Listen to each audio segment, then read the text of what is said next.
All right, guys, I thought it would be a nice idea if we could start this video off with a spiritual cleanse. Is that cool with everyone? Yeah, cool. All right, nice. All right, cool. All right, I need some silence to do this, so everyone just thank you.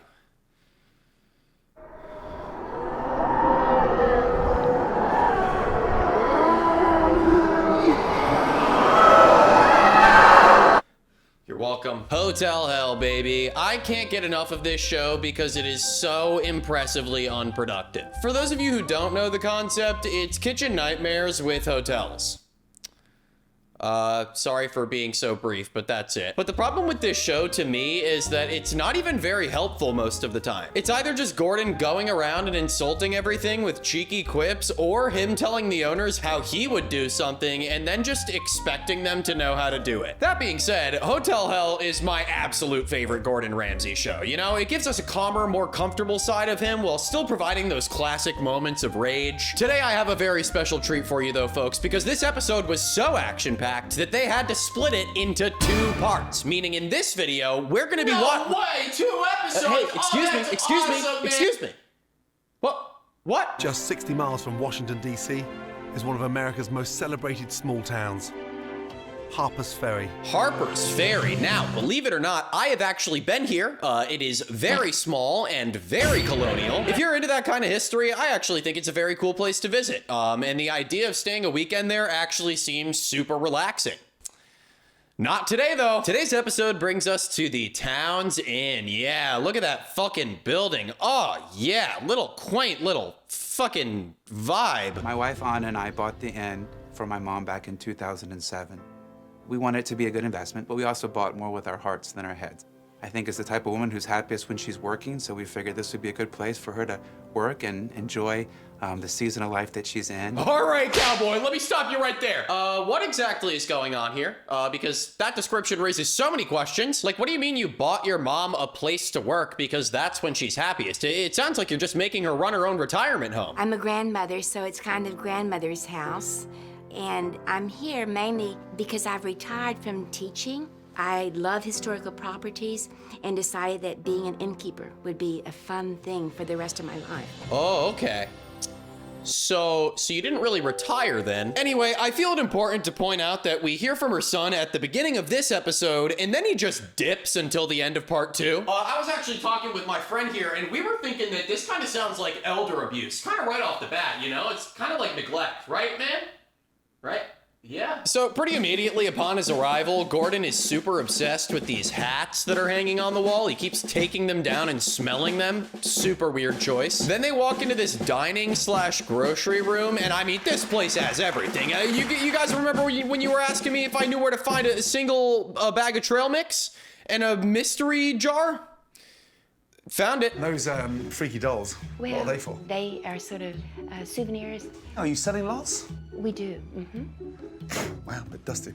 A lot of people who come here have children. They're looking for something to take back. Oh, yeah. Kids love playing with these dolls in, like, 1803. Look, Gordon's smelling them again, sticking his tongue out like a child. He made the same face with the hats, too. Put that shit away. The place sells literally everything, including an alarming amount of children's clothing. Yeah, I wouldn't be surprised if you could purchase, like, a rare disease or something. What's that there? That is a bottle holder. You can put like a water bottle in it. So it does appeal to Wow, I hikers thought it was and a jock bicyclists. strap. Yeah, Gordon! That's cheeky! I love those quips, man. Keep it up with the... Keep it up, man. I don't know about you guys, but the owner, Karen, is really starting to concern me. I don't care how cool it is to offer polio in your gift shop. Actually, that concept is super fascinating. She definitely doesn't have all of her wits about her. And look, that's coming from someone who just got prescribed 3 different medications in 1 psychiatry appointment. Let's hear it. Okay. All right, well, guys, come on. Who's that? Oh, these are my famous baskets. Baskets? Yeah, I love baskets and I collect them. Beautiful baskets for sale. Prices vary from $1 to $30. Stop it. $30. Man. Yeah, okay. Sounds like a guy who's just upset that he doesn't have any baskets. And how much is that? $1. Yep. Well, can you go any lower? Hey, you want to stop talking shit on baskets, man? You're pissing me off. Like, at least it's somewhat clear that the baskets are for sale, and it's right outside of your bedroom. I just don't think you're thinking about this logically. What if her baskets are like a local rarity? I mean, to be fair, you never know. Hello? I'm calling to see if you guys have the baskets. The I'm cool. Don't hang up, please. But as I'm sure you'd expect, all the baskets are filled with dust and bugs. And when Gordon asks how often cleaning happens, Karen responds, Theoretically, every day. okay. Then we get a look at the rooms, which naturally are in shambles, but as soon as Gordon tries to open up the closet, Karen's like, hey!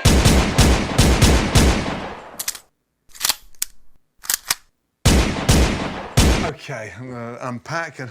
That's private. What do you mean it's private? This is my bedroom. Well, but this is off limits. It's got a lock on it. Oh, why is it off limits, you ask? Well, obviously it's for her clothes. But You know, what's in Peter? here? My clothes. Your clothes. I want to hang my clothes in my wardrobe. 1840. We use hooks. Hooks. I love that she's so matter-of-fact about everything. She's basically gaslighting him. She's like, oh, no, you're paying for the bed. It's kind of obvious. Oh, you need under the bed, too? Now, you don't need to be under the bed, do you? We're very quickly learning that Karen has quite a bit of a hoarding issue. These wardrobes are just full of shit that, according to one of the employees, Karen doesn't even wear. Look at all this stuff.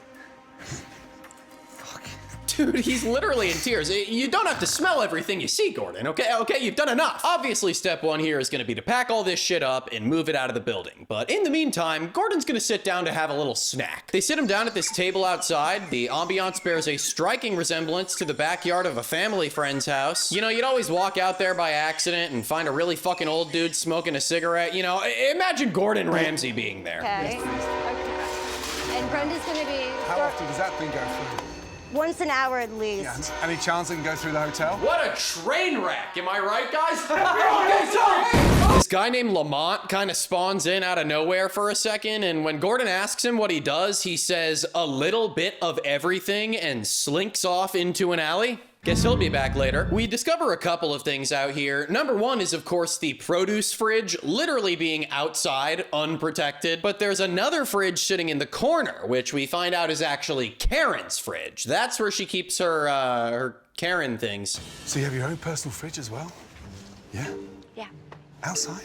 Well, there's no room inside. Yeah. She fucking loves it. They've also got a freezer and another fridge in the alleyway, all of it filled with frozen, expired poop foods. But now it's finally time for Gordon to have his snack. At this point, I'm impressed that he's even going through with it. Dish number one is a mac and cheese that has been microwaved, and of all things, Gordon complains about the fact that it's unseasoned. It was in the fridge, and then they microwaved it. That is the weirdest and the most plastic-looking mac and cheese I've ever seen in my entire...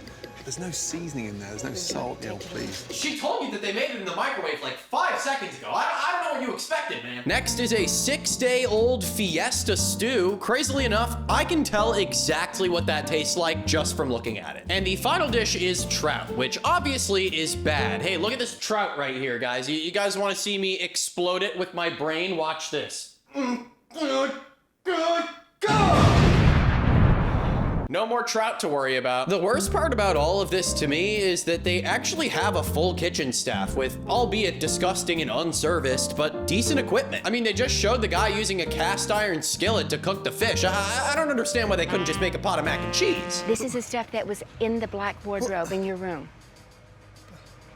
But where's this stuff going now? To his basement till I can sort His it out. basement? Because I don't have any place to store it here. Yeah, so Karen is taking her abysmal amount of clothing and is shoving it in Lamont's basement. So I guess we're learning a little bit more about Lamont. He's the basement guy.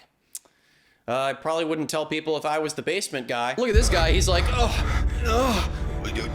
And now Gordon's super fed up, so he gets the kitchen staff together to lay down the law. Karen just doesn't get it, because when Gordon tries to express to her that her storing her clothing throughout a literal hotel is bad, she's just like, Obviously, I needed a place to put my clothes, and so that was where I put them.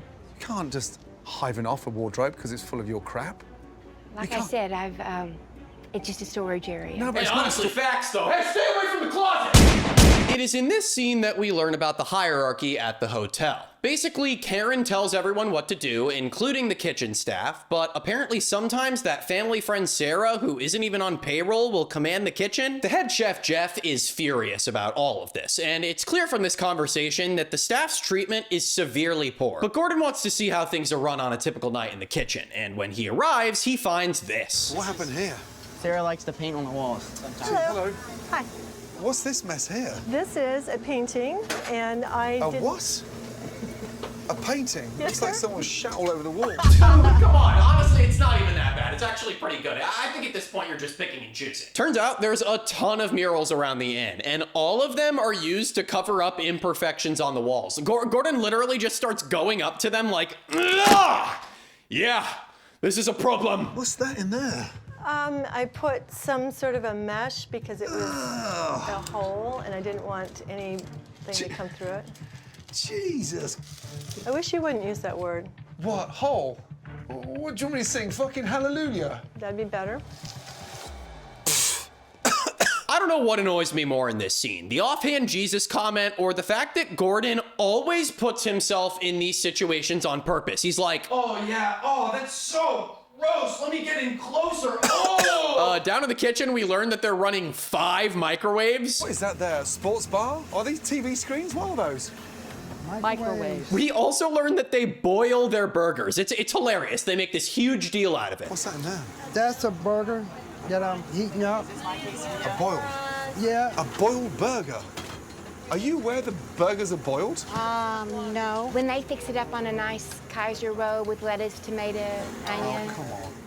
Oh, yeah, see, man, once again, no one forced you to do that. Gordon's final trick of the night is, of course, everyone's favorite, the embarrassment ritual. Gordon basically makes all of the staff members go up to random customers and apologize for their actions like children. Come on.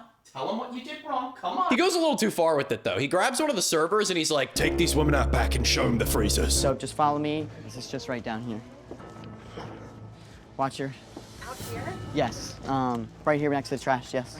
Like, way to make it as sus as possible. If these cameras were here, we would not be in this situation right now. It's actually such a bizarre sequence. Like, they very clearly have the women act shaken up at the end, all over some fucking frozen food. Then we have a whole other problem because apparently Sarah does this thing where she goes over to tables and yaps in their faces for minutes on end. It's literally so bad that Gordon has to tell her to shut up. When I go to serve tables, she'll randomly show up. We'll talk to tables. I've seen her frustrate people. Sarah. Miss Sarah. Is someone calling me? I have to go. Me. Fine. Yes, sir. They don't need to hear your life story. They want to sit and have a romantic drink on the terrace. Leave them alone. Okay, I'm leaving it. The big kicker of the night, however, is the rotisserie chicken, which completely sends Gordon over the edge. He pretty much just makes a public mockery of Karen and reams everyone out in the kitchen, but for some reason, in the process, Karen decides to admit to eating the chicken and liking it. What is this? I eat them often, the rotisserie. You eat them often? What does that say? I guess it's just that I don't. What does that mean? So the night seemingly ends in a pretty rough state, and this is actually the end of the episode, which leaves us on a little bit of a cliffhanger. But allow me to get serious for a moment, folks. Let's go. Let's fade into the next scene right now. Hello. I didn't see you there.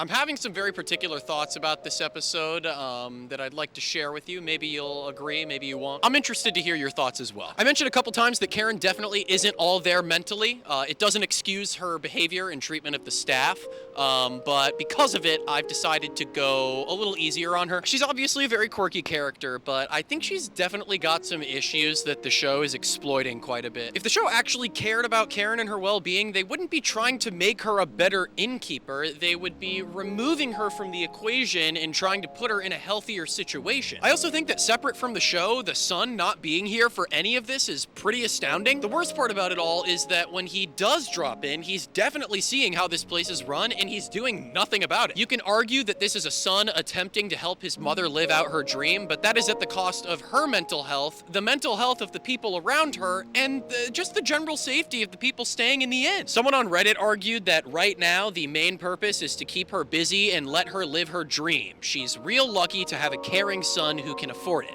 But I just think that's pretty darn irresponsible. Love is love, but when it hurts the people around you, either personally or professionally, you've got a pretty big problem on your hands. That being said, the show is going to continue to blame Karen, and like I said before, she is not without blame. But her son has an equal part in this equation, not only as a property owner, but as her child. I'm sorry, folks. Basically, I take responsibility. I'm sorry. I'm very ashamed and Dude, come on, is Gordon still making you do that? Yeah, I was actually wrong. It seems like episode 2 picks up right where we left off, so, here we go. You can't perform like this. I can't. I can't. You can't. I You just, can't. you're gonna get fucking arrested. I won't get arrested, put in jail for killing some damn body. Wait, hold on. I know he's pretty fucked up right now, but he just said that he'd rather end up in jail for killing somebody than a health code violation.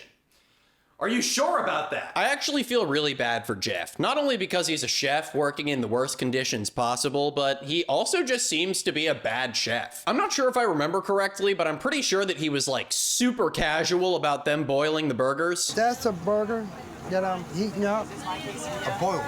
Yeah. Also, I'm sorry, I still can't get over the inability to make mac and cheese on the fucking stove. Like, am I absolutely insane? They mentioned earlier that they prep the food in advance. Like, why? I can't imagine that they're serving many customers on a daily basis. What is that in there? That's, Dishwater. no, that's French fries in there. Fries. Why is the water so dirty? I'd eat those. I can't even front. I bet they're good. You don't even think there's a problem. That's what worries me. Practices are so bad. That's what I try to say. Why's it got this bad? The repeated question of why keeps coming around. Why have you let things go on like this? And while I think it's a valid question, as we've discussed before, she does not and most likely will not see a problem with any of this. And just as I predicted, her issues are becoming the employees' issues. I mean, look at Jeff, he's losing his goddamn mind. I'm just so fucking fed up with every damn thing. Look at this shit. Look at this. We then have a very unique moment in the episode where the staff all sit outside together to try and talk things out for a moment. Up until now, Karen has been super passive and aloof, but we have this moment here where she becomes incredibly manipulative and gaslighty. Jeff, You get your way. you work hard. I agree. No, I'm just saying. But over the year, you have averaged 44 hours a week. No, I'm not and you're talking paid for about a manager. that. No, I'm That's just not saying. that many hours. No, Karen, no, I'm not even talking about that. Jeff. Yeah, but that's. I'm listening, Jeff. We're dealing with a very nuanced episode of Hotel Hell right now, okay, folks? All right? You ever thought you'd hear someone talk about nuance with a Gordon Ramsay show? I think this experience has really shaken Gordon to his core, because when we find him next, he's tweaking all alone in his room like he just hit the pen too hard. What a mess. I mean, one of the worst states of a kitchen, hotel, inn I've ever seen in my entire career. Just being in here. The smell is appalling. Everything feels dirty and just... So he decides that he's going to run a sanitation test using this device that, well, I guess measures sanitation levels. When this thing reads 30, it indicates that it's a sort of, a decent level of hygiene. Basically, it's clean. Anything over 30, then it gets into the danger zone. But instead of rubbing it somewhere reasonable, like a handle or a surface, he takes the swab and fucking assaults this bathroom rug. He could not have gotten more gunked on that tip. Yeah, let's get that reading real quick. I'm thinking it might be high. Yeah, let's try the rug next. Yeah, really get in there. Matter of fact, let's rub some shit on it and really test out the machinery. What do you think the reading is? 100. 100. 50. 50. 60? 70. 70. 803. Yeah, I'm not gonna lie, I honestly thought it was gonna be like a little over 100. That's crazy. In the midst of this conversation, Gordon declares the condition so disgusting that it's as if someone shit on the floor. And one of the servers that's in the room for this conversation for some reason, he says, well, it might be because someone shit on the floor. Probably. Could be. What does that mean, could be? My first shift here, you were in the bathroom, and I think you had an accident on the floor, on the mat.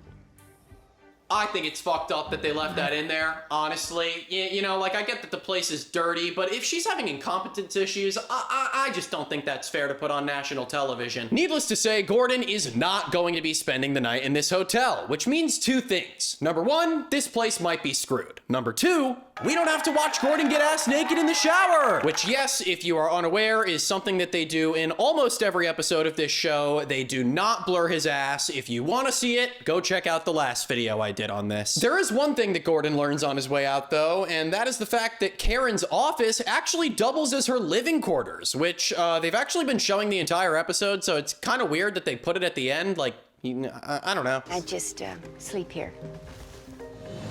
Like this. Are you kidding me? Every night you sleep in here? Yes. Is there a mattress there?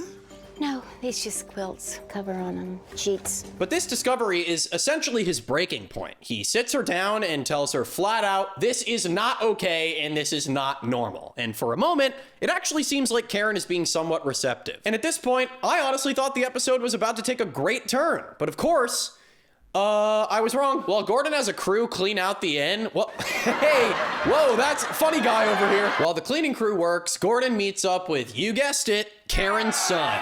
Fuck this guy. Gordon sits him down in a scenic park and asks him the question that I've been waiting for an answer on the entire time. I'm shocked at the setup and what's happening to your mum currently. Yeah. Do you have any idea how bad it is? I think I have a sense, but obviously I'm not here on a daily, regular basis, so... Bullshit, dude. I don't know, man. I don't think this episode dug deep enough. Like, I don't trust this guy at all. And even if he is telling the truth, like, why is he not checking in? Or why is someone at the inn not checking in with him? Like, something is not adding up here. He claims that he and his family are concerned for her and that it is a financial burden. And while all of this may be true, it just doesn't seem like much is being done about it. Well, then they sit down with Karen to have a fully honest conversation, and it just feels repetitive. No matter how much they try to get it through her head and get her to agree, it doesn't really seem like she's actually understanding. When I saw where you've been living for the last 12 months, I was appalled. So I've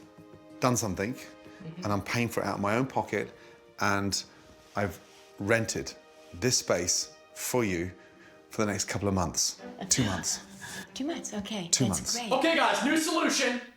Isolation. How is moving her away from the hotel going to help her mental health? She was very clear about the fact that she was extremely happy in her previous situation. I love it here. There's no place in the world I would rather be. Gordon decides to finish off with an unwarranted treat for Karen in the form of a free makeover. And guys, look, I have a decent amount of respect for Gordon Ramsay, but what the hell is he doing right now?